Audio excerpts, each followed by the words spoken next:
give it back if you don't want it. One of the first keys to living a harmonious, happy life. Now, impeccable means faultless, flawless, and irreproachable. A lot of people are not impeccable with their words for whatever reason. We don't want to hurt somebody's feelings. It's better to say, yeah, I'll see you tomorrow, and then not pick up the phone the next day. But when we're impeccable with our word, it doesn't only help our circle of friends, it helps us, most importantly. Because when we're impeccable and we tell the truth to somebody else, we're really honestly making sure we're being the best person we can be on a daily basis. So it's big to be impeccable with your word, even if it hurts a feeling or two. Number 2, don't take anything personally. Now that's a hard one.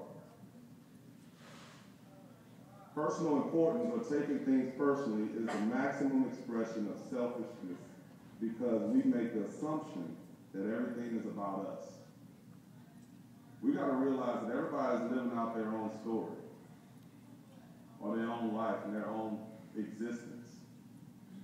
So when we don't take things personally, it's really a freedom-based acknowledgement that this guy cut me off in traffic, or I didn't get this scholarship, or I didn't get this certain goal, or something happened to me. But it's not personal because I'm going to move on and keep going towards my goal. 3, don't make assumptions. The biggest thing for breakdowns at home and at work is people start assuming. My wife assumes it's my anniversary. You should know my favorite color. Same thing.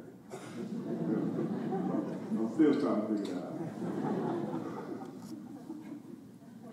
Or somebody at work, you had a certain job to do, and instead of asking the question, you just made the assumption, well, he wanted me to go get 3 blue erasers, and he may have wanted you to get purple. So don't make assumptions. If you have questions, ask the questions. Get the clarity. And 4, my final rule, always do your best. And the 4th rule really engages the top 3. Because we all, before we go to bed at night, we say our prayers, and then that inner voice inside of us asks us a question. Did you get your work done today? How are you with that test? Did you train well today? Are you ready for practice tomorrow? And if you do your best, you can answer that inner voice and say, yes, I did my best. And that always puts you in a position of doing anything better, continuously improving the next day. Now, as I digress, any English teachers, please feel free to pull me to the side if I'm not using this right. As I digress and go back to my previous thought, as I told you guys, I'm big on quotes. And I'm going to read a quote by one of a legendary NFL coach, and some people would say he's arguably the best coach ever.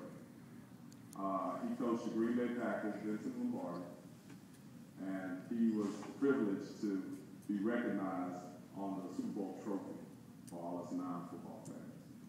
But I know in Green Bay, Wisconsin, everybody's football. Right?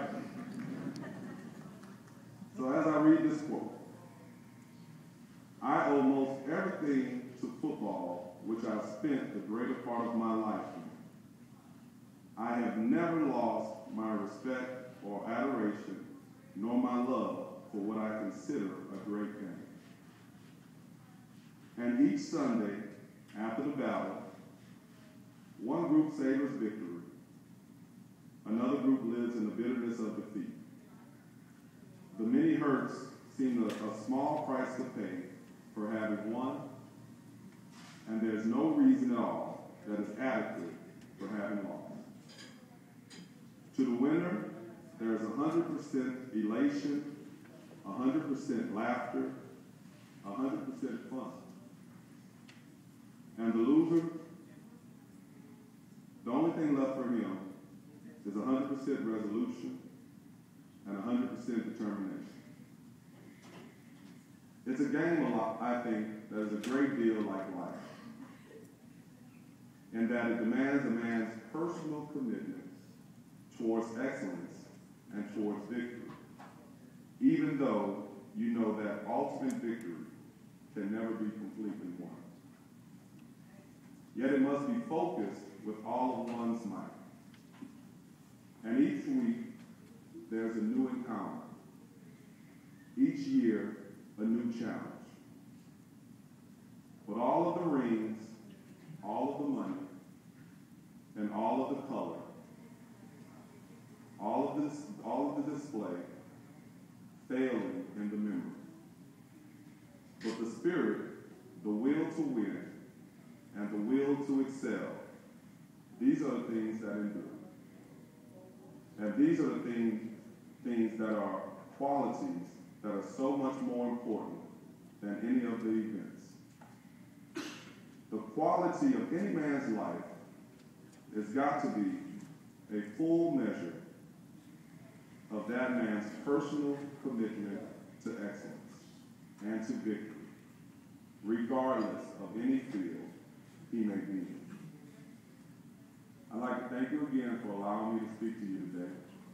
If y'all just hold a couple of those key words, and let me know how it works for you in about 5, 10, 15 years. Okay? Congratulations, the world waits for you.